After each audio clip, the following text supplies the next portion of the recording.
Mesdames et messieurs, merci de vous informer sur notre canal. Bienvenue à cette édition d'Agboville Direct de cette semaine. Lutte contre les discours de haine en période électorale. La Fondation Félix Houphouët-Boigny pour la recherche de la paix en Côte d'Ivoire était à Agboville pour le renforcement des capacités des leaders des jeunesses, des leaders des femmes et autres leaders d'opinion dans notre région. Vous allez voir les images et les détails dans cette édition, mesdames et messieurs. Agenda de la présidence de notre région, autonomisation de la femme rurale, investi cher à notre président de région, le président Pierre Gouneba, qui a par ailleurs offert une broyeuse de manioc aux femmes du village d'Azadie-Makougué.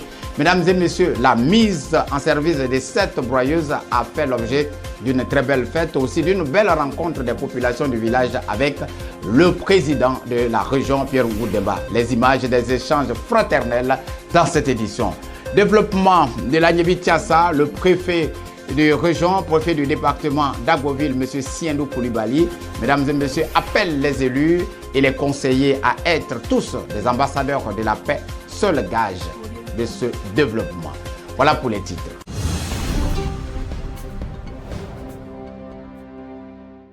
Mesdames et messieurs, nous vous le disons, lutte contre les discours de haine en période électorale. La Fondation Félix Houphouët-Boigny pour la recherche de la paix en Côte d'Ivoire était récemment dans notre ville, Agboville, la capitale de notre région, pour un renforcement, oui, une formation des leaders, des jeunesses, des leaders des femmes et des leaders d'opinion pour, mesdames et messieurs, les amener à avoir plus d'informations et renforcer ainsi donc leurs capacités. Voici les images. La nation l'impose sur les considérations d'ordre politique. Parce que la nation est antérieure aux partis politiques. Et le plus important, c'est la vie de la nation. Et les partis politiques même sont au service de la vie de la nation. Alors la semaine prochaine, nous allons faire ce petit atelier aussi, qui sera un peu comme la suite de ce que nous faisons ce matin, avec tous les jeunes de nos confessions religieuses. Pour leur dire qu'il ne sert à rien de jouer au battre en guerre, il ne sert à rien de jouer aux héros violents, il ne sert à rien de détruire. Détruire c'est facile, construire c'est difficile. Et c'est pourtant cela qu'il faut rechercher. Alors, dans notre pays, avec une période délicate, c'est vrai, mais ayons cette certitude que la Côte d'Ivoire ne sombrera pas. Ça, j'en suis convaincu. La Côte d'Ivoire ne sombrera pas. La Côte d'Ivoire tiendra toujours debout. Parce que c'est un pays béni de Dieu. Et les Ivoiriens sont bons de nature. Notre histoire nous montre que les Ivoiriens sont bons de nature. Or, Dieu ne peut pas permettre qu'un pays dont les hommes sont si bons sombre. Ce n'est pas possible. Alors, faisons ces travaux avec cette conviction que jamais Dieu ne permettra que ce pays-là sombre dans le chaos. C'est mon espérance, c'est ma foi que je partage avec vous. Que Dieu bénisse nos travaux, que Dieu bénisse ceux qui nous dirigent, notre préfet qui se donne beaucoup pour nous sensibiliser à la paix, ses collaborateurs, ses collaboratrices, et que Dieu bénisse la Côte d'Ivoire. Je vous remercie. Amen. Jérôme Kakouya est formateur à la Fondation Félix Houphouët-Boigny pour la recherche de la paix. Il revient ici sur les raisons de ce séminaire à Agboville. Ici, nous sommes dans la région de la Niébi-Tiassa pour renforcer les capacités des jeunes et des femmes en matière de lutte contre les discours de haine et de prévention des conflits sociopolitiques et communautaires. Nous organisons cet atelier avec le Programme des Nations Unies pour le développement, le PNUD, et en collaboration avec le ministère de la Solidarité, de la Cohésion sociale et de la lutte contre la pauvreté, et pour que nous arrivions véritablement à pacifier l'environnement socio-politique et prévenir véritablement tout conflit qui pourrait être lié aux élections. Vous savez que nous sommes dans une période sensible où la paix a été quelquefois fragilisée. Mais c'est pour ça que la Fondation, dans ses missions, a sollicité le partenariat avec les Nations Unies pour activer véritablement cet élan de sensibilisation pour pacifier véritablement et faire disparaître de nos cœurs et de nos esprits tout ce qui peut être motivation de haine, tout ce qui peut être motivation de déception, tout ce qui peut être motivation de rancune. de telle sorte que nous voyons une fraternisation vraie en Côte d'Ivoire, qu'il y ait une entente vraie en Côte d'Ivoire, qu'il y ait une union vraie en Côte d'Ivoire, qu'il y ait véritablement la fraternité et la concorde, la convivialité. Parce que nous aspirons véritablement à l'entente, mais c'est ce qu'il nous faut, comme le président Félix Houphouët-Boigny nous l'a légué. Il faut que nous puissions prendre ça en héritage et que nous puissions prospérer de manière à ce qu'on arrive véritablement à faire asseoir les bases et les piliers du développement auquel nous aspirons. Pourquoi à Agboville, mesdames et messieurs, y a-t-il lieu de penser qu'il y a le feu à la demeure? Devrait-on craindre le feu à Agboville? Nous allons écouter M. Jérôme Kakouya au service de la formation pour la préservation de la paix durable à la Fondation Félix Houphouët-Boigny. Très bien, il n'est pas spécifique à la région d'Agboville. Nous avons commencé cette caravane de sensibilisation à Yamoussoukro, ville natale du président Félix Houphouët-Boigny. Nous sommes allés dans le centre à Boaké et nous avons fait cette thématique avec les jeunes, également avec les femmes, les leaders d'opinion. Et nous avons travaillé à Gagnoa également avec les jeunes leaders d'opinion et d'association. Et nous venons ici à Agboville et nous allons poursuivre à Divo. Nous allons terminer cette première phase de sensibilisation à Daokro, la ville natale du président Henri Konan Bédié, candidat aux élections présidentielles retenues. Alors, cette phase, quand elle sera épuisée, nous allons poursuivre et élargir cette tentacule de sensibilisation au niveau de toute la Côte d'Ivoire. Nous voulons véritablement arriver à parler à tous les cœurs, à chaque individu, de manière collective ou de manière communautaire. Parce que c'est notre mission et il faut que nous arrivions à y parvenir. La paix n'est pas un vain mot, c'est un comportement. Félix Houphouët-Boigny l'a dit tout au long de son long règne, mesdames et messieurs, à la tête de notre pays, la Côte d'Ivoire. Aujourd'hui, plus qu'hier, la maxime est d'actualité, nous dit M. Ya, que nous vous proposons d'écouter une fois encore dans cette édition. Vous savez qu'en 1993, avant que le président Félix Houphouët-Boigny ne décède, l'un de ses mots phares, il a dit « Notre combat n'est pas terminé, il ne sera jamais terminé. Le bon combat demain, c'est le combat pour la paix. » Et le président Félix Houphouët-Boigny, le 30 juin 1976, à une rencontre des membres du Conseil économique et social, disait ceci, et je cite, « Rien de la recherche de la paix ne changera.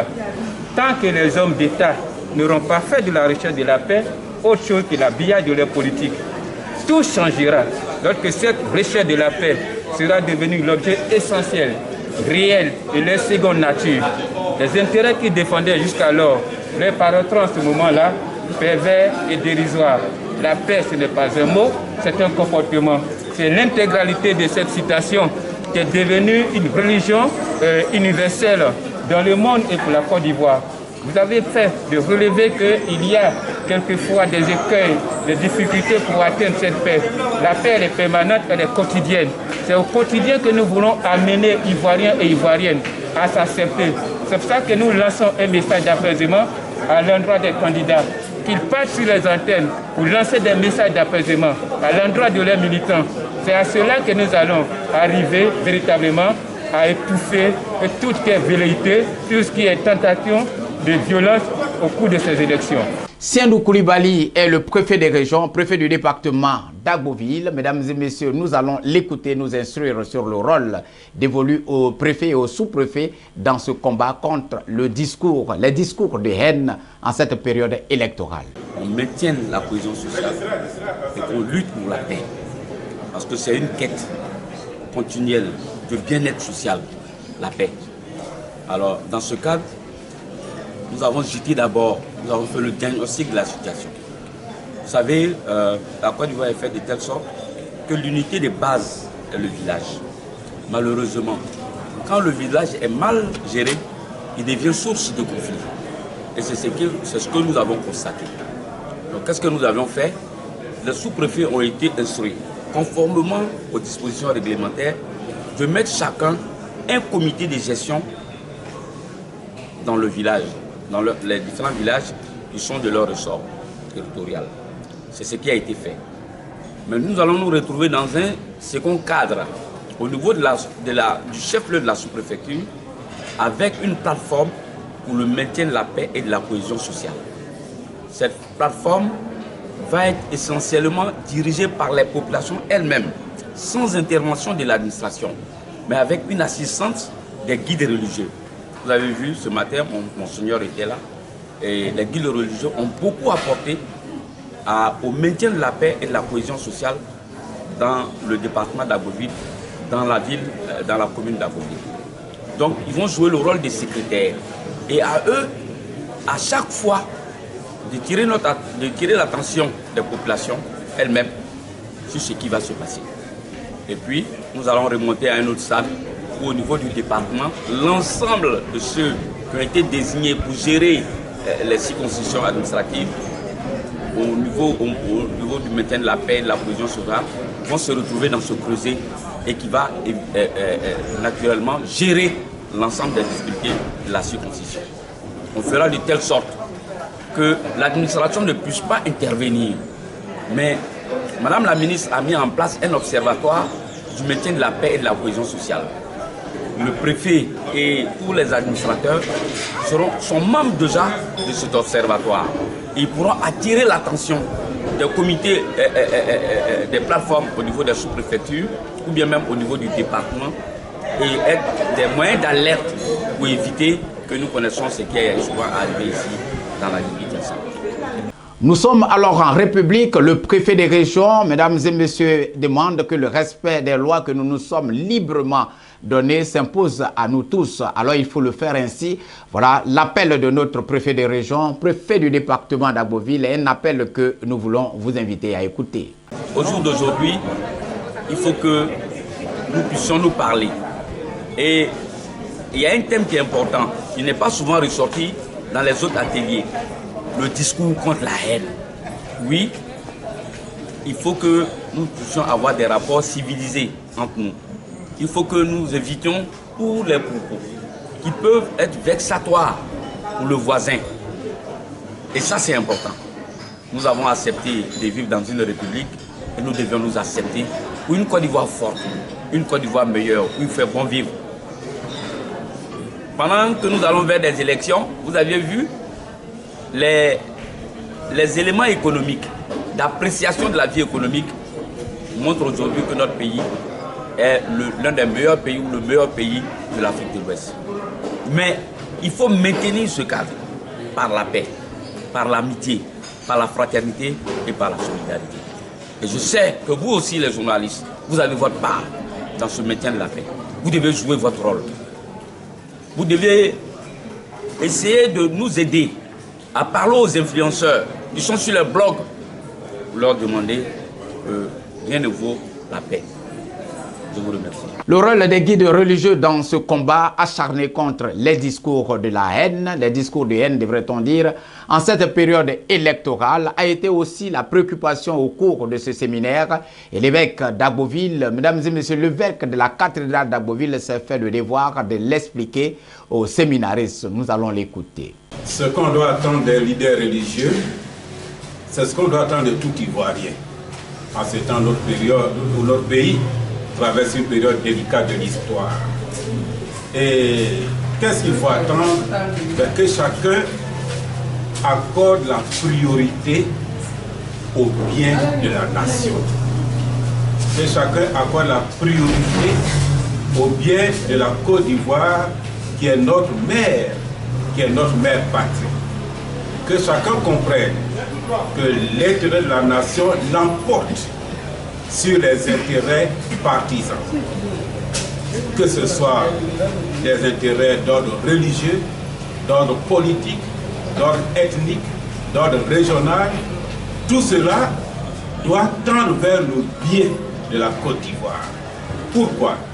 Parce que la Côte d'Ivoire, en tant que nation, l'emporte sur tout et est antérieure à tout.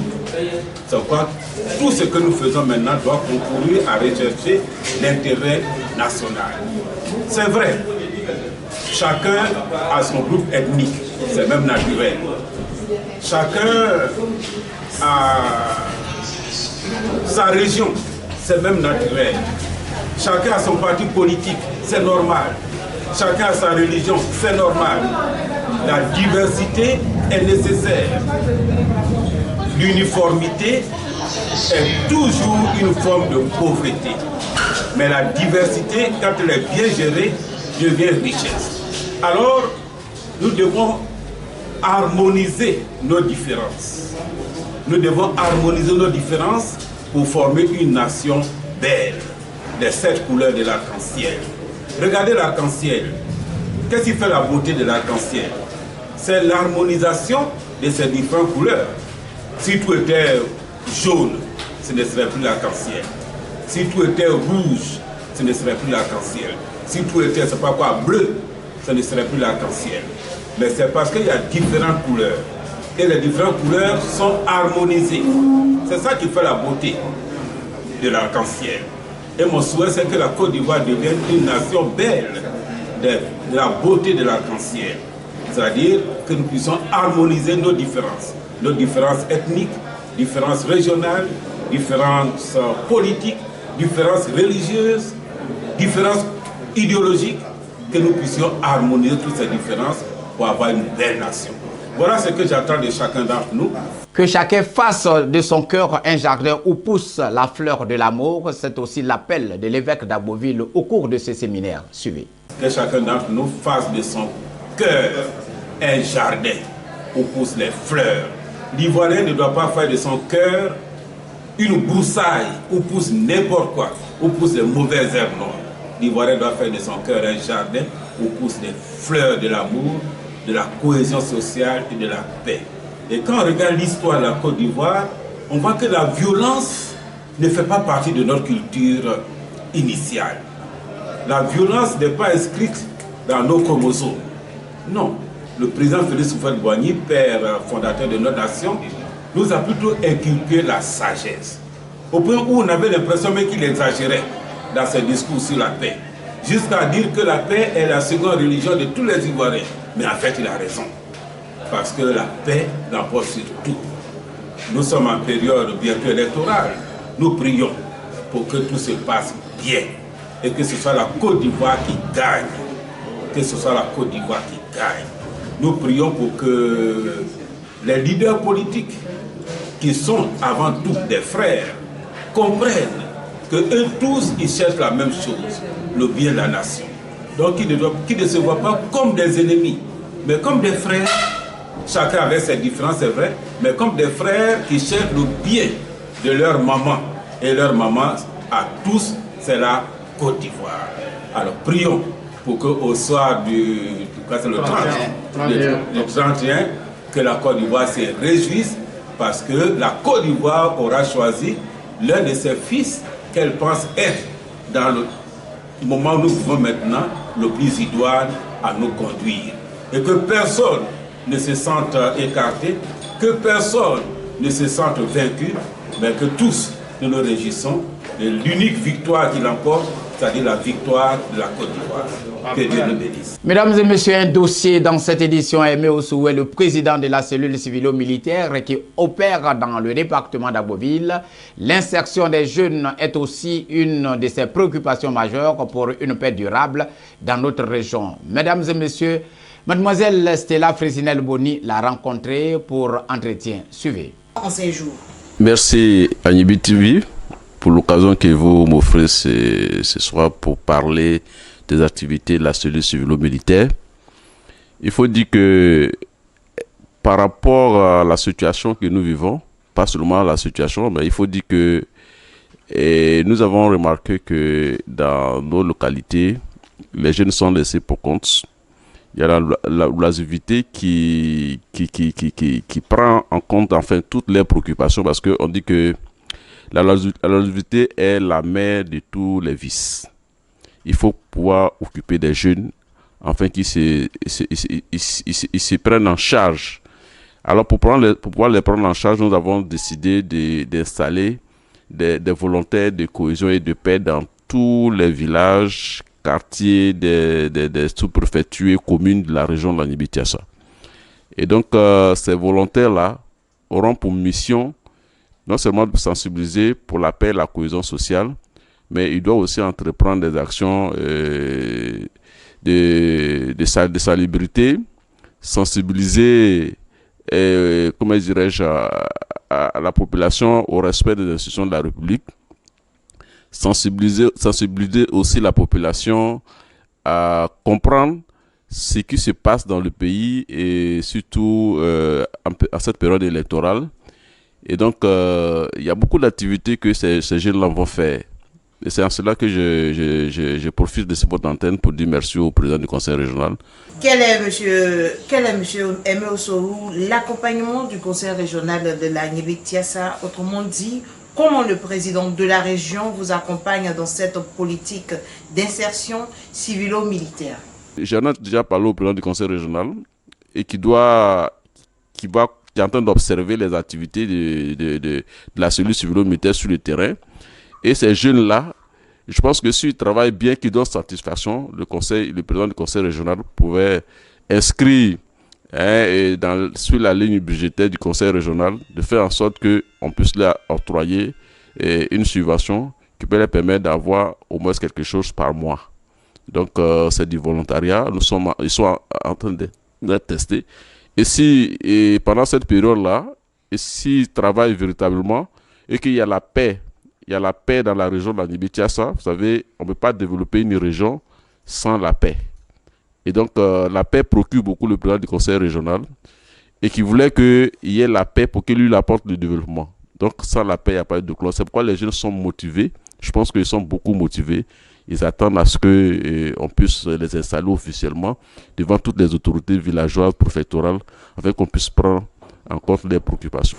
L'insertion des jeunes par l'installation des brigades des jeunes volontaires pour lutter contre l'incivisme, l'insalubrité et l'insécurité, c'est cela votre noble politique, M. Aimé Ossourou. Vous êtes à quel niveau dans cette politique civilo-militaire? Nous voulons, dans un premier temps, nous sommes en train de les tester. Et s'ils travaillent bien, et se sont rendus compte que vraiment ils sont conscients de ce qu'ils font, je pense qu'on va faire en sorte que dans leurs activités, la population peut contribuer. Parce que déjà, si il y a des lots, on a remarqué dans certains villages, et surtout en ville ici, il y a des lots non mis en valeur. Et il y a des broussailles partout. Mais les gens là peuvent nettoyer. Et puis bon, on interpelle le propriétaire, il paye quelque chose. Imaginez-vous, s'ils ont au moins 10 ou 5 lots, eh bien, enfin, 20 lots, 30 lots, 40 lots, que chacun paye au moins 20 000 francs, je pense que c'est de l'argent. Au fur et à mesure, on va interpeller, même souvent même la sécurité. Pour ceux qui peuvent assurer la sécurité, ils peuvent assurer la sécurité des quartiers, des quartiers, même dans les villages. La population peut contribuer à hauteur de peut-être 100 francs, 200 francs, 300 francs, 500 francs par personne. Ça peut permettre de pouvoir gérer un peu, leur donner un peu de moyens de façon quotidienne pour s'occuper un peu de leurs préoccupations. Effectivement, il faut préciser que nous avons échangé avec le président et il a donné son accord de pouvoir accompagner les jeunes dans ce projet en les aidant à avoir des champs communautaires, même avoir des magasins, des boutiques qui peuvent gérer.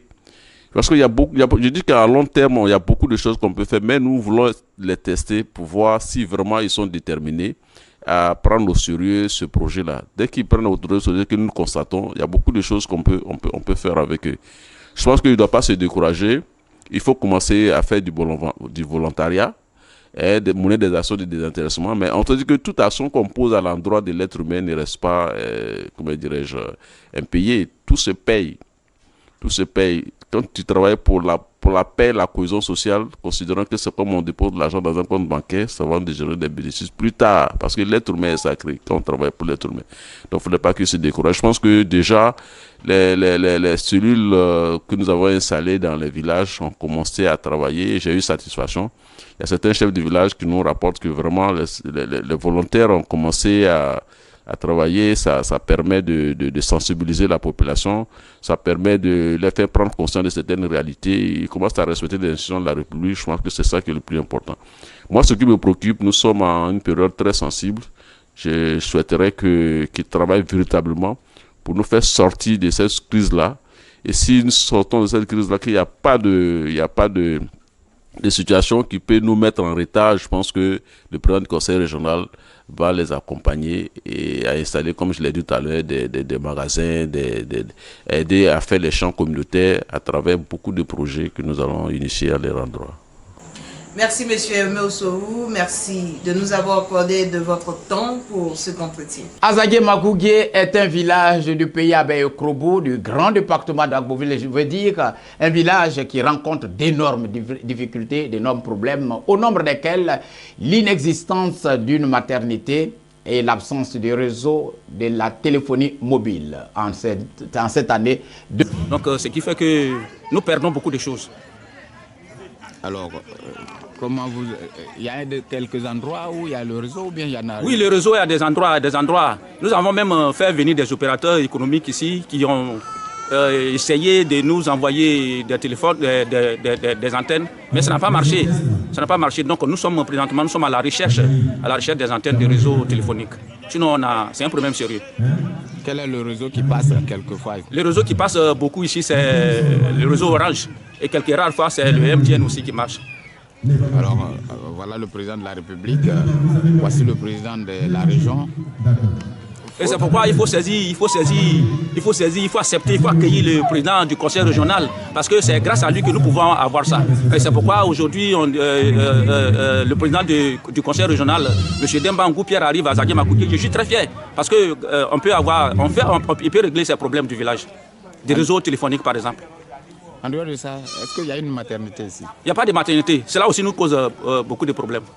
Allez-y alors, parlez de ça. Oui, il n'y a pas de maternité parce que aux environs de 4h, 3h du matin, il y a des femmes qui veulent accoucher. Donc c'est là où on donne de sérieux problèmes. Il y a des femmes qui meurent en route. Donc vraiment, c'est un problème récurrent. Vous les envoyez où? Nous, on les envoie à l'infirmerie à Zagéga. Et ce qui est distant d'un kilomètre de 20 km. Donc vraiment, ça nous crée beaucoup de problèmes. Vous êtes à combien de kilomètres d'Agboville? Nous sommes à 45 km d'Agboville, je crois. Simplement? Oui, 45 km. Et combien de kilomètres d'Abidjan? 30. Ça veut dire que vous êtes plus proche d'Abidjan? D'Abidjan que d'Agboville. Et vous, c'est le canton? Canton Kos. Le canton Kos. Ouais. Alors, en dehors de ce problème, il y a de l'eau potable ici? Oui, il y a de l'eau potable, mais nous avons aussi de sérieux problèmes. Parce que l'appareil qui tire l'eau sur le château, l'appareil est gâté et à plusieurs fois l'appareil se gâte. Donc nous avons de sérieux problèmes pour l'arranger. Donc les enseignants qui sont ici ont de sérieux problèmes pour boire de l'eau potable. Et nous avons aussi besoin de cela. Et il y a quand même l'électricité? L'électricité, il y en a. Mais il faut aussi aménager cela. Il faut faire agrandir parce qu'il y a des nouveaux quartiers qui n'ont pas de lumière. Il faut élargir cela à ce que tous les nouveaux quartiers aient aussi de l'électricité. Et le problème de la voirie, les rues? Les rues aussi sont... En tout cas, il y a beaucoup de problèmes à Azagé Makougé. Les rues sont en tout cas souvent gâtées à raison dans les saisons de pluie. Et notre route principale qui nous accompagne du village jusqu'à Azagéga aussi, nous avons un problème de route. En tout cas, de sérieux problèmes dans ce village. Mais il y a un site granitique ici, qu'on exploite le granit ici. Est-ce que ceux-là peuvent... Vous n'avez pas de contrat avec cette société? Nous avons signé un contrat, en tout cas merci beaucoup mon frère. Nous avons signé un contrat avec la société granitique, mais malheureusement le contrat, je ne comprends pas. Je ne comprends pas. Et souvent quand on va vers eux, c'est difficilement qu'ils nous acceptent. C'est difficilement qu'ils viennent faire nos travaux ici.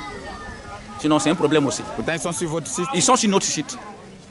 Et ils refusent d'aider le village? Ils refusent parce que quand on leur demande des services, ils attendent leur moment pour arranger. Oh, ça nous dérange tout ça là. Ils attendent leur moment. Souvent, ils grattent d'Azagéga jusqu'à leur site et de chez nous jusqu'au village, de leur site jusqu'au village en tout cas. Et c'est avec difficulté, avec problème. Ok. Alors maintenant, quoi d'autre encore? Quelle est l'activité principale des femmes ici? Bon, l'activité principale des femmes, jeunes. des jeunes femmes, des jeunes garçons, c'est souvent le maraîcher, comment on appelle, le gombo. Le gombo a des saisons. Bon, les femmes, c'est la tchéké. Et puis aussi, en tout cas, les maraîchers. Vous avez une radio rurale ici? On n'a pas de radio rurale. Au village. Aujourd'hui, pourquoi est-ce que le président arrive ici? Bon, le président arrive par rapport à de nombreux problèmes. Le président arrive parce que aussi il y a nos femmes qui ont demandé une broyeuse au président et qu'il a donné. Donc comme la broyeuse a été installée, il faudrait que le président vienne voir si vraiment ça a été installé. Donc c'est la raison pour laquelle le président est venu. Mais avec ce moment aussi, nous allons parler de beaucoup de choses avec lui. Parce que comme je l'avais dit tantôt, il faut régler, il y a des problèmes à régler dans ces villages. Donc nous allons lui suggérer ça pour qu'il nous aide. Parce que nous avons besoin de lui. C'est un de nos frères. L'école. L'école, pour le moment, l'école ça va. L'école ça va, mais nous avons aussi besoin de beaucoup de choses à l'école. Nous avons aussi besoin de beaucoup de choses à l'école parce que les maîtres, on a parlé par exemple de l'eau potable. Les maîtres en ont besoin, les enseignants en ont besoin. Donc, premièrement, à l'école, ça va. Il y a un collège ici? Il n'y a pas de collège. Il n'y a pas de collège, seulement il y a une maternité. Je dis une maternité, une maternelle. Et quand vos enfants sont admis à l'entrée en 6e, ils vont où? Quand nos enfants sont admis à l'entrée en 6e, souvent on les envoie au lycée moderne d'Azaguié. Souvent on les envoie à Agboville, souvent on les envoie à Abidjan. Donc nous souhaiterions que le président installe un collège à côté dans le canton Corse pour que nos enfants puissent être à l'aise. Merci, rappelez-nous votre nom et votre qualité. Et à soi, Audacio Simplice. Merci. Autonomisation de la femme rurale, un vœu bien si cher à notre président de région, nous vous l'avons dit. Il a offert, mesdames et messieurs, récemment, une broyeuse de manioc aux femmes du village d'Azaguié-Makougué. La mise en service de cette broyeuse a fait l'objet d'une grande fête populaire, aussi, disons, l'objet d'une rencontre des populations du village avec leur président, le président de notre région, Pierre Ngoudemba. Voici les images.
Encore d'intimité. 1, 2, 3 secondes, président. On reçoit. C'est bon. Le député d'Azaguié était à cette rencontre. Nous voudrions, mesdames et messieurs, bien vous inviter à écouter son message, un message fort aux populations du village, sinon aux populations de la Guébi-Tchassa. Suivez. De la Guébi-Tchassa, il est le président de région, directeur de campagne régionale. Ah, c'est Abel.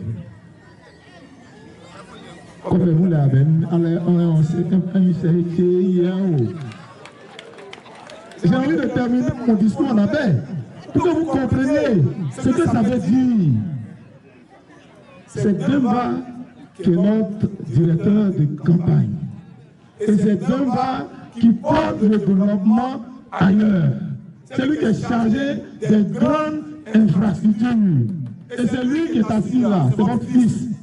Cette fois-ci-là, quand vous allez aller voter là, il faut regarder Demba, pour voter pour Demba, pour qu'on puisse continuer notre développement. C'est de ça qu'il s'agit. Il ne s'agit pas de d'autres choses. J'allais me taire, je n'avais rien dit, mais il faille que je le dise pour que vous le compreniez. Nathan dit, tu as fait 3 promesses, tu as honoré 3 promesses. Et puis Nathan dit, une autre doléance, la route au Dogué, Makougué, le profilage de la route. Est-ce que c'est ça qui est le problème pour Demba Ngoudou-Pierre? Est-ce que c'est ça qui est son problème? Attends. Mais pourquoi il faut qu'il le fasse? il faut qu'il continue de rester DG de la Géroute. Il faut qu'il continue de rester à la tête de cette région, pour que notre région puisse se développer. Suivez mon regard. C'est de ça qu'il s'agit. Et c'est de ça qu'il s'agira. C'est de ça qu'il s'agira au soir du 31 octobre. Parce que les gens, ils vont regarder le compte.